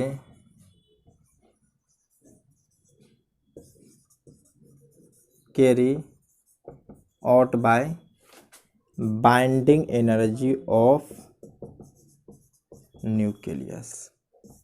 ये न्यूक्लियस के बाइंडिंग एनर्जी से यहाँ पे एनर्जी सप्लाई किया गया है, तब जाकर के प्रोटॉन कन्वर्ट हुआ है न्यूट्रॉन में। तो हर वक्त तो ये बाइंडिंग एनर्जी जो है सो वो खुद को वो अपना एनर्जी सप्लाई नहीं कर करके प्रोटॉन को न्यूट्रॉन में कन्वर्ट होने देता है। तो इसी समय जो है सो एक सिमिलर फिनोमेना होता है, जिसमें क्या होता है कि आप नाम सुनेंगे के कैप्चर का। जैसे न्यूक्लियस के अंदर प्रोटॉन न्यूट्रॉन है, तो न्यूक्लियस के जस्ट बगल में जो सेल होता है उसको के सेल कहते हैं। तो के सेल में इलेक्ट्रॉन रिवॉल्व कर देता है। तो इसी दौरान एक सिमिलर फिनोमेना होता है जिसको हम लोग इलेक्ट्रॉन कैप्चर कहते हैं या के कैप्चर कहते हैं। तो लिख सकते हैं a similar phenomena observe at same time, इसको हम लोग कहते हैं electron capture. Electron capture sorry C से होता है, या इसी को केक कैप्चर। अब ये इलेक्ट्रॉन कैप्चर और केक कैप्चर क्या होता है, तो पहले इसको समझ लीजिए। जैसे कि मान लीजिए कि ये न्यूक्लियस है। न्यूक्लियस के चारों तरफ क्या होता है कि इलेक्ट्रॉन रिवॉल्व करता है एक पार्टिकुलर शेल में। जैसे कि मान लीजिए कि ये कुछ शेल है जिसके अंदर इलेक्ट्रॉन रिवॉल्व कर रहा है। तो न्यूक्लियस के अंदर क्या होते हैं, प्रोटॉन और न्यूट्रॉन होता है, और मान लीजिए कि ये इलेक्ट्रॉन जो है सो इसमें रिवॉल्व कर रहा है। तो अब जब बीटा प्लस डीके होता है या प्रोटॉन एमिशन होता है, तो उस समय जो है न्यूट्रॉन प्रोटॉन कन्वर्ट होता है न्यूट्रॉन में। तो प्रोटॉन जब न्यूट्रॉन में कन्वर्ट होता है उस समय जो है एनर्जी नेगेटिव आता है, और वो बाइंडिंग एनर्जी के कॉस्ट पे वो रिएक्शन होता है। तो उस दौरान वो ना होकर के एक सिमिलर फॉर्मूला होता है कि यहाँ से जो प्रोटॉन है इसके अंदर, ये प्रोटॉन निकलेगा और इस इलेक्ट्रॉन को कैप्चर कर लेगा। इलेक्ट्रॉन को जैसे ही कैप्चर कर लेगा तो यहाँ पे एक इलेक्ट्रॉन यहाँ से वैकेंसी क्रिएट होगा, और जब वैकेंसी क्रिएट होगा तो इससे आउटर मोस्ट सेल से जो इलेक्ट्रॉन है, क्योंकि ये जो है सो ग्राउंड स्टेट होता है, इस ग्राउंड स्टेट इलेक्ट्रॉन के पास जो है सो एनर्जी बाइंड अगर देखेंगे तो नेगेटिव में ज़्यादा होती है, मतलब नेगेटिव एनर्जी होती है, और यहाँ पे अस्टेबल खुद को इलेक्ट्रॉन फिल करता है। तो ये आउटर इलेक्ट्रॉन सेल से जो है सो जंप करके यहाँ पे आना स्टार्ट होगा। तो जैसे यहाँ पे आना स्टार्ट होता है तो इससे जो है सो रेडिएशन निकलती है, जनरली हम लोग जिसको गामा रेडिएशन भी कहते हैं। गामा रेडिएशन जो है सो हर दौरान बीटा एमिशन, अल्फा एमिशन, हर दौरान जो है सो एनर्जी रिलीज होती है। तो यहाँ पे लिख सकते हैं some time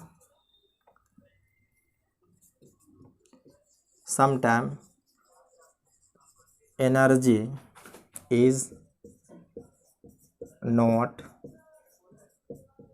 provide by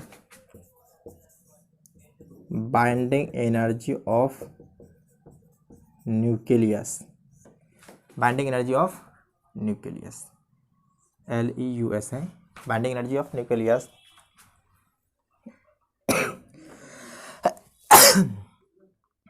then proton capture या इनगल्फ भी बोल सकते हैं। इनगल्फ मतलब निगल जाता है, capture K shell electron and convert into proton, convert into proton sorry neutron, क्योंकि प्रोटॉन अगर इलेक्ट्रॉन कैप्चर किया था अब वो न्यूट्रॉन में कन्वर्ट हो जाएगा, न्यूट्रॉन। इस दौरान एनर्जी रिलीज होती है। जैसे आप मान के चलिए कि जैसे ये प्रोटॉन है, अंदर में प्रोटॉन है, ये इलेक्ट्रॉन को कैप्चर कर लिया है, तो रिएक्शन अगर हम लोग लिखना चाहेंगे तो कुछ इस तरह से आएगा कि प्रोटॉन पे +1 चार्ज होता है, उसका मास भी 1 है, और ये एक इलेक्ट्रॉन को समझिए कि कैप्चर कर लिया है, तो इलेक्ट्रॉन पे -1 चार्ज और इसका जो है सो मास 0 होता है। तो अब यहाँ पे देखेंगे अगर चार्ज को बैलेंस करेंगे तो चार्ज 0 और मास 1 ही होगा। तो ये क्या है, तो यही है न्यूट्रॉन, और साथ साथ एंटी न्यूट्रॉनो भी निकलेगा, सॉरी न्यूट्रॉनो निकलेगा। तो ये इस दौरान जो है सो कुछ इस तरह से सिमिलर फिनोमेना होती है। तो आप इस समय देख रहे हैं कि जो एनर्जी जो है रिलीज नहीं मतलब एब्जॉर्ब नहीं हो रही है, रिलीज हो रही है, मतलब इस दौरान एनर्जी को सप्लाई नहीं करना पड़ रहा है, कि इस दौरान एनर्जी रिलीज ही होती है। तो इस टाइप का फिनोमेना जो होती है हम इसको के कैप्चर कहते हैं। इसको नोट कीजिए।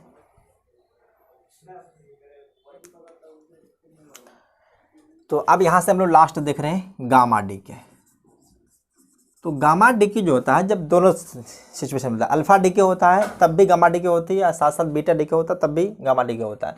तो गामा डीके जो है इलेक्ट्रोमैग्नेटिक वेव है, यह है इलेक्ट्रोमैग्नेटिक वेव।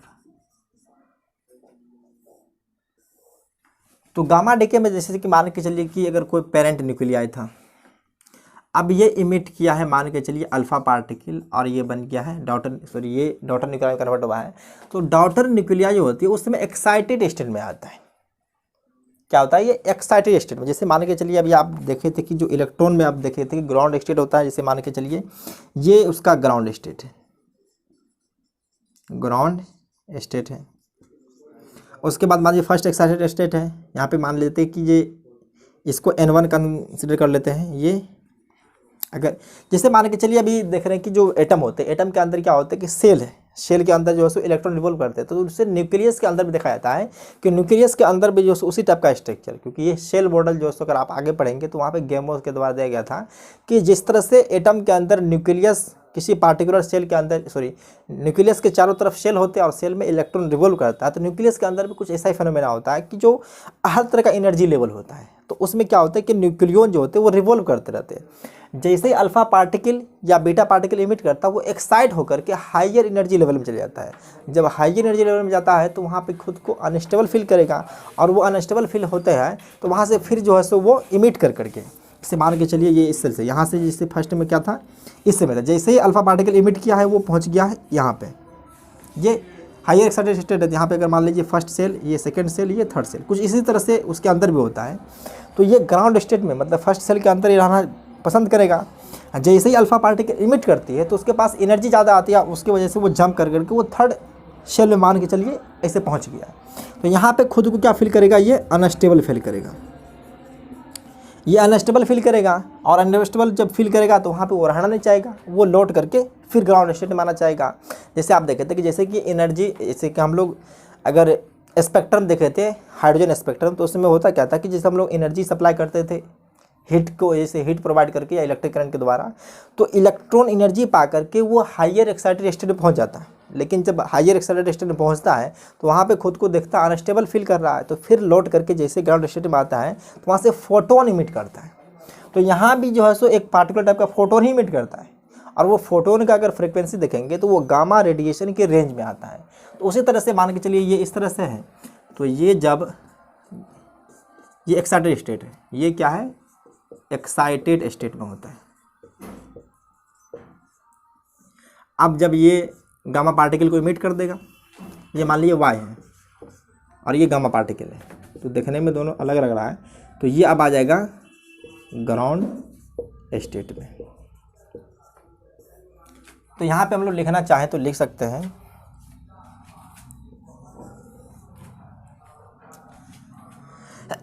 देखिए during alpha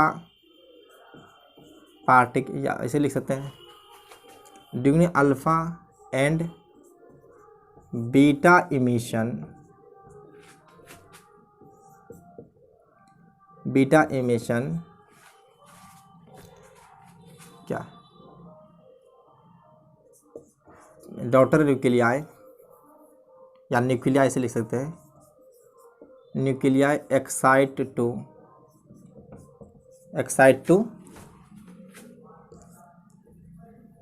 two higher energy level, higher energy level.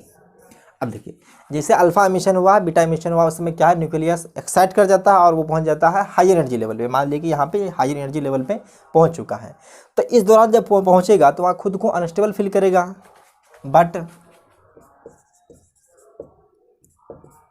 It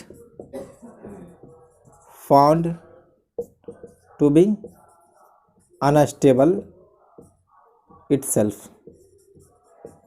itself, so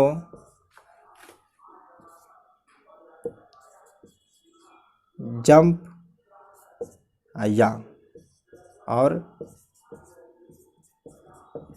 de-excite to lower energy level,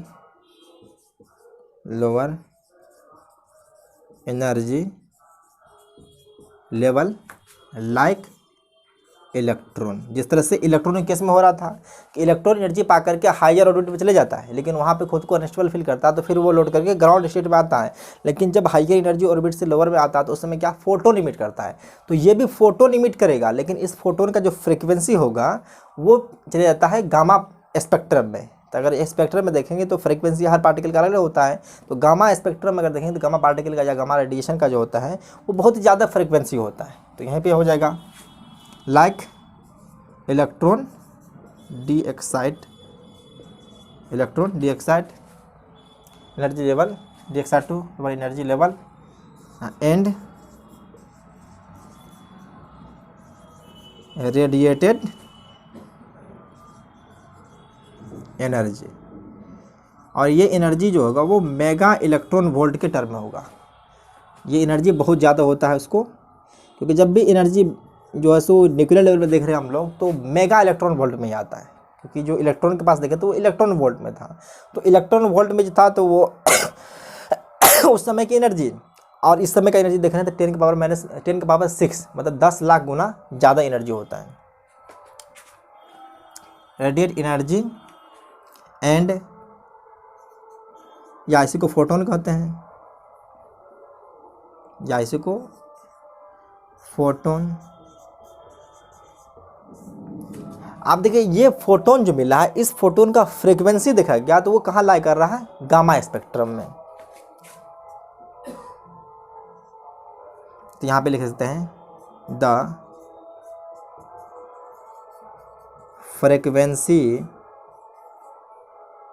frequency of emitting photon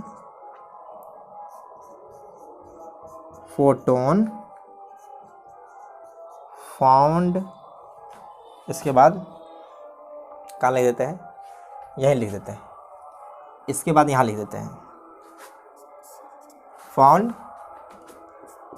to in gamma spectrum.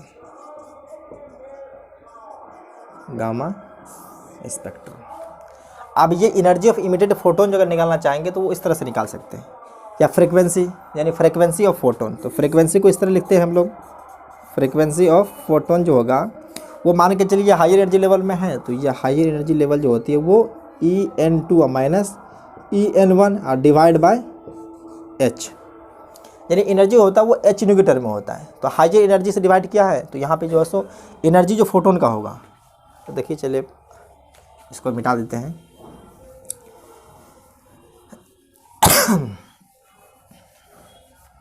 तो energy of photon जो होगा वो energy of photon, तो उन दोनों energy level का difference होगा। जैसे कि अभी हम लोग बात किए थे कि एक एनर्जी लेवल मान के चलिए ये ग्राउंड स्टेट है, ये फर्स्ट एक्साइटेड है, ये सेकंड है। तो इलेक्ट्रॉन जो आप न्यूक्लियस जंप कर करके यहाँ पहुँच चुका है, लेकिन यहाँ पे जो खुद को अनस्टेबल फील करेगा, ये फिर रिटर्न हो करके जब यहाँ जाएगा तो यहाँ से बहुत सारा रेडिएशन इमिट करेगा, एनर्जी इमिट करेगा। तो ये एनर्जी इमिट करेगा, इसका कुछ फ्रिक्वेंसी होगा। तो ये जो एनर्जी आएगा वो En2 मतलब higher energy orbit minus lower energy. देखिए न्यूक्लियस के अंदर भी वैसे ही सेल तरह जो है सो स्ट्रक्चर बना रहता है। तो आप समझिए कि जस्ट लाइक इलेक्ट्रॉन, जिस तरह से इलेक्ट्रॉन एनर्जी पा करके लोअर एनर्जी स्टेट से हायर में पहुंच जाता है, लेकिन हायर में खुद को अनस्टेबल फील करता है, फिर लोड कर करके वो ग्राउंड स्टेट में आ जाता है। तो एनर्जी ऑफ फोटोन को अगर देखेंगे तो H इंटू न्यू लिखते हैं, तो यहाँ से En2 माइनस En1 हो जाएगा। तो यहाँ से अब ये फोटोन का जो एनर्जी है, ये फ्रीक्वेंसी, ये जो है सो फ्रीक्वेंसी है, ये फ्रीक्वेंसी है। तो ये हो जाएगा En2 minus En1 divide by h, इस h को डिवाइड कर दिए। तो आप देख रहे हैं कि अगर कोई भी इमिशन होगा या किसी भी तरह का डीके होता है तो उस समय जो होती है वो एनर्जी इमिट करता है, और एनर्जी जो इमिट करता है तो वो एनर्जी का स्पेक्ट्रम देखा गया तो वो गामा रेडिएशन में आता है। ये बहुत ही ज़्यादा हाई एनर्जी है। अगर आप देखते हैं कि एक्स जब आदमी का होता है तो उस समय जो है सो आपके बॉडी की, जैसे कि बॉडी का सेल जो मांस है उस जो है सो मांस को नेगलेक्ट कर देता है, सिर्फ हड्डी को स्कैन करता है। अगर आप मान लीजिए गामा रेडिएशन आपसे पास किया जाए तो आपको छेद करता हुआ निकल जाएगा। वो बहुत ही ज़्यादा पावरफुल एनर्जी होती है। तो यहाँ से आप देख सकते हैं कि जो गामा रेडिएशन होगा वो किसी भी सिचुएशन, चाहे अल्फा डीके हो चाहे बीटा डीके हो, हर दौरान होगा। तो आज का लेक्चर हम लोग यहीं ख़त्म करते हैं। तो नेक्स्ट क्लास में जो है हम लोग लेकर के आते हैं रेट लॉ ऑफ डीके। तो डीके या रेडियो एक्टिव डीके जो होता है उसका रेट क्या है उस पर हम लोग डिस्कस करेंगे। तब तक आप लोग पढ़ाई करते रहिए। Take care, bye bye.